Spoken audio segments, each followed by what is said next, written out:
Hi everybody, welcome to the first cooking show, I guess it might be, for Gluten Free and SD. I'm Cliff Gray, behind me is my lovely wife.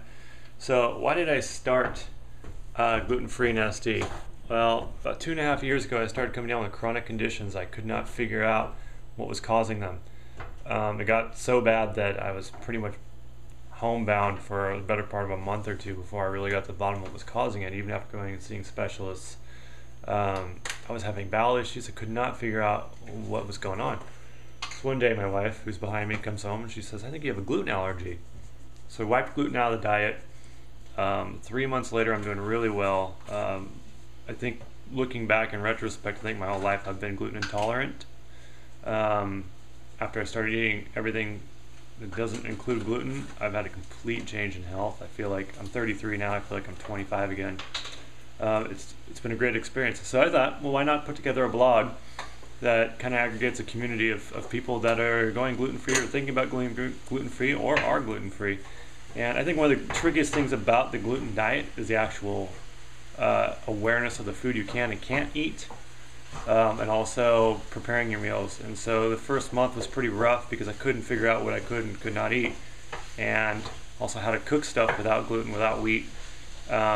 And what was good off the shelf as far as healthy for you and also taste decent. So it's been a discovery process, and it's been a lot of fun, but it's also been uncomfortable at times too, because you go places with your friends and everybody's eating in a restaurant and you don't know what you can and can't eat, and that can be a little nerve wracking. So it's also a process of being prepared. Don't get caught off guard. Anyway, tonight we're going to be cooking gluten-free lasagna. This is a recipe my wife came up with. It's awesome. It's one of my favorite meals. The nice thing is it'll last the whole week, so you can eat it for lunch, you can eat it for dinner, hell, even for breakfast. It'll fill you up. You don't have to worry about getting stuck at work trying to figure out if there's somewhere you can go and grab a gluten-free lunch. So tonight we're going to walk you through the process of making this awesome lasagna. And then if you have recipes at home, or you have comments, or you have ideas or suggestions, please email me. You can contact me through my site, and let's figure out how we can all be gluten-free in San Diego together, and share recipes and secrets, and live healthy, great lives. So here it is. So what goes into this awesome lasagna? Well, we have a turkey. This is a Jenny O turkey. I think she already threw the wrapper away here. It's supposed to open. This is a Jenny O. That didn't work out too well. The Jenny O ground turkey, the lean. That's not the flavored stuff. There's two different types of Jenny O. You can get the lean stuff that's not flavored, and then you'll have stuff like the ground turkey that's Italian seasoned.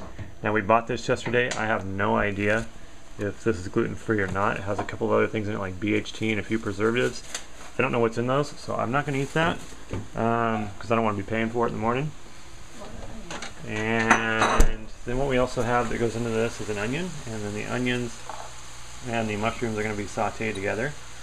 And I chopped up some basil over here, and this is just about a pack of basil that I got from Jimbo's, which is a natural foods place right down the street. It's kind of like Whole Foods.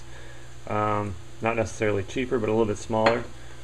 Then we got rice lasagna noodles. I'll show you what a couple of those are here.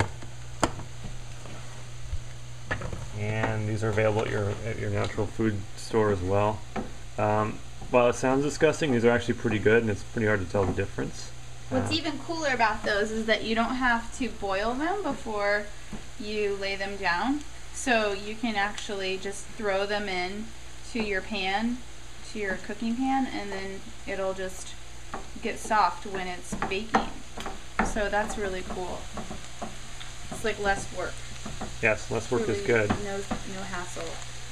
So, and that's one thing. She brings up a good point. I think one thing about the gluten-free diet, if you're not really good at it, it can become expensive, and it can become time-consuming, but it's a discipline to eat right and to avoid getting into those bad situations where you don't have a choice but to eat something with gluten in it, or starve to death. You really have to prepare in advance. So also what goes into this is going to be one can of ready cut tomatoes, and then a can of ready cut tomato paste. And then we're going to do some Italian seasoning. This is just oregano and thyme and rosemary and sage and basil. And then over here some more oregano and thyme by itself. What do you need? Throw some of that in there. Okay, so I'm going to throw this into this and saute it up a little bit. And you tell me when, wife. Wow, that's not working. Yeah, it's really not good on that side. So we're going to saute this up, and I'll be back in a minute when we move to the next step.